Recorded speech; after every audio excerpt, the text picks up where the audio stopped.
नमस्कार दोस्तों, कैसे आप। स्वागत है आपका हमारे चैनल ज्ञान टोकटे में। दोस्तों, आज की कहानी का शीर्षक है गुमराह। दोस्तों, ये कहानी सुन के आपका नज़रिया बदल जाएगा और आप हर कदम में चौकन्ने हो जाओगे। और दोस्तों, अभी तक आपने मेरे चैनल ज्ञान टोकटिव को सब्सक्राइब नहीं किया है तो तुरंत सब्सक्राइब कर दिए, ताकि मैं ऐसे ही मोटिवेशनल कहानियाँ और कोट्स लाता रहूँ। चलो शुरू करते हैं कहानी गुमराह। विनय एक बड़े से दफ्तर में काम करता था। वो काफ़ी दिनों से परेशान था और एक विनय की आदत थी कि वो ज़रा सी बात पे घबरा जाता था।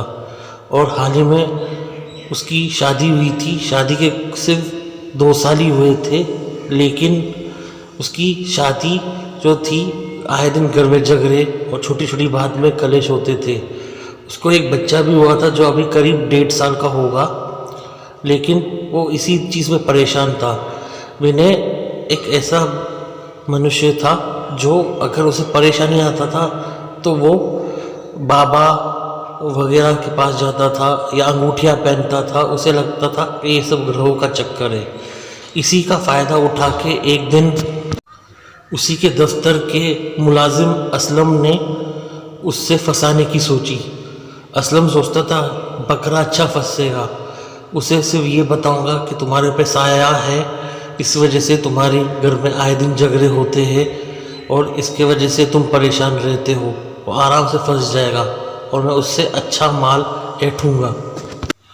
जैसे असलम विनय का काफ़ी अच्छा दोस्त था, पर लालच में आके उसने विनय को फंसाने की सोची।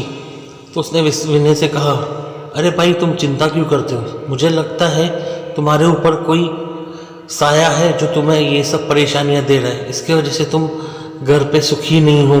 तुम्हारी बीवी तुमसे झगड़ा करती है और तुम काफ़ी परेशान रहते हो मानसिक रूप से। तो विनय ने कहा असलम से, तो असलम भाई तुम बताओ मैं करूं तो क्या करूं? तो असलम ने कहा, मेरे पास एक रास्ता है। मैं एक बड़े पीर बाबा को जानता हूं जो हम तुम्हारी ये जो दिक्कत है वो तुरंत दूर कर देंगे। तो असलम ने कहा, विनय, मैं पीर बाबा से मुलाकात का तुम्हारा जो समय है परसों ही फिक्स कर देता हूँ, तुम बस तैयार रहना। तो विनय ने कहा, ठीक है, मैं तैयार रहूँगा। तो प्लान के अनुसार असलम एक पीर बाबा से मिला जो उसकी पहचान का था। तो वो काफ़ी लोगों को लूट चुका था और विनय ने को भी लूटने का उस दोनों ने साजिश बना लिया, पीर बाबा और असलम ने। तो असलम ने पीर बाबा से कहा कि बकरा फंस चुका है, बस तुम हमें आग में घी डालना है ताकि ये आग और बढ़ के और वो और हमारे जाल में फंसता जाए। हम उससे मोटी रकम ऐंठ सकते हैं। ठीक है, पीर बाबा ने कहा, परसों तो वैसे वो आ ही रहा है, देखते हैं हम क्या कर सकते हैं। परसों जब असलम विनय को पीर बाबा के पास लेके गया तो पीर बाबा अपने ही अंदाज में बोले विनय को फंसाने के लिए, बच्चा, तुम्हारे ऊपर कई प्रेतों का साया है, तभी तुम्हारे काम नहीं बन रहे। तुम्हारे घर में कलेश है, आए दिन झगड़े होते रहते हैं। विनय ये देख के घबरा गया। विनय ने बोला, बाबा कुछ भी करो, लेकिन मुझे इस झंझट से दूर कर दो। तो पीर बाबा ने कहा, बात तो सही है, हमें एक पूजा करनी होगी शमशान में, जिसमें काफ़ी चीज़ों का होना ज़रूरी है। वो सब मैं लेके आऊँगा, बस तुम पैसों का इंतज़ाम कर दो। विनय ने कहा, कितने पैसे लगेंगे? तो पीर बाबा ने कहा, कम से कम 60-70 हज़ार लगेंगे।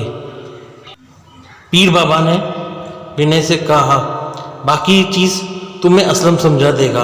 वहीं पे पीर बाबा ने उस असलम को इशारा करके समझा दिया। वहीं असलम ने जब विनय से बात की तो विनय को कहा, 70 हज़ार तो लगेंगे, ये जो मुश्किल है वो बहुत बड़ी है, तुम कुछ और पैसों का इंतज़ाम कर देना ताकि आगे चल के अगर और कोई पूजा बोलते हैं पीर बाबा तो वो भी करानी पड़े। उसी समय ही हम पूजा करा देंगे अगर दूसरी कहानी पड़े। हमें समय नष्ट नहीं करना है, तुम्हारे ऊपर कई प्रेतों का साया है।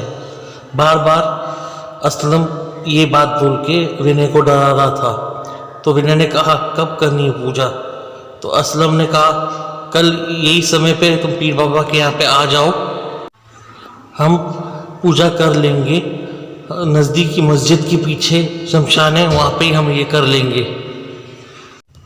असलम के कहे अनुसार विनय 70,000 से ज़्यादा ही रुपए लेके आया था और अपने बीवी के गहने भी चोरी करके लेके आया था। अगर समझो कुछ पैसे कम पड़ते हैं तो अपने बीवी के गहने देखे वो दूसरी पूजा करा ले।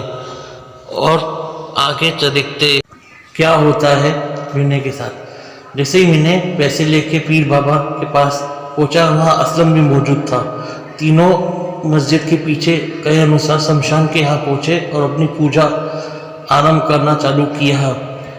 और पीछे से ही असलम रुमाल में क्लोरोफॉर्म डाल चुका था और जैसे ही 2-3 मिनट की पूजा हो गई, उसने क्लोरोफॉर्म वाला रुमाल विनय के मुंह में डाल दिया और उसी से ही विनय बेहोश हो गया।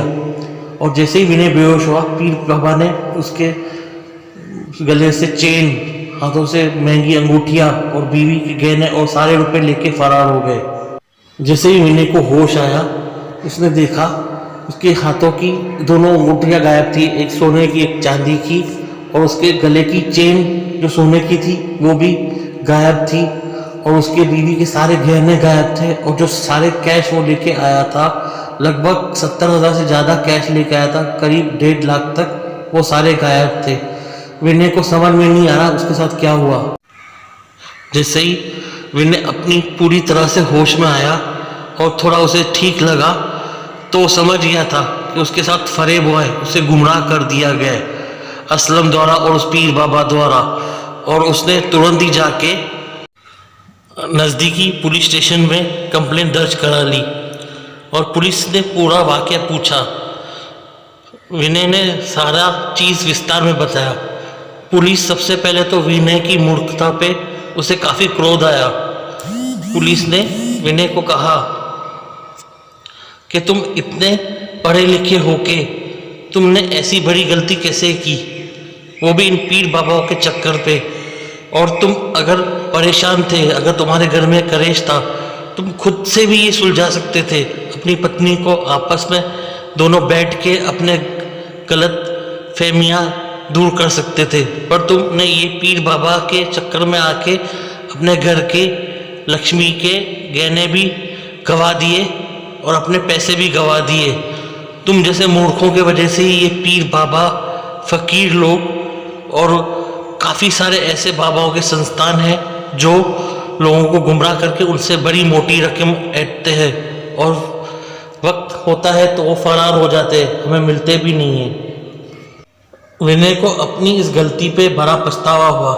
उसे एक सीख मिली कि जब भी हमें अपनी ज़िंदगी में कोई परेशानी आए तो हम खुद उसे सुलझाए, ना कि हम पीर बाबा फ़कीरों के पास जाए जो हमें गुमराह करके हमसे बड़ी रकम ऐंठ के हमें लूट के ले जाए।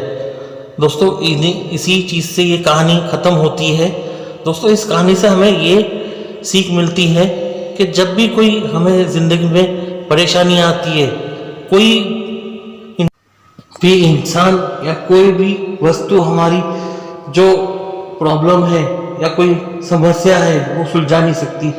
सारी समस्या को हमें ही सुलझाना होता है, ना कि हमें इन पीर बाबाओं के चक्करों में पड़ के या किसी भी बाबा के चक्कर में पड़ के हमें अपनी ज़िंदगी को बर्बाद करना होता है। दोस्तों अगर आपको मेरी ये कहानी गुमराह पसंद आई हो तो उसे लाइक ज़रूर कर देना और दोस्तों के साथ शेयर ज़रूर कर देना और चैनल ज्ञान टॉकेटिव पे नए हो तो उसे सब्सक्राइब ज़रूर कर देना।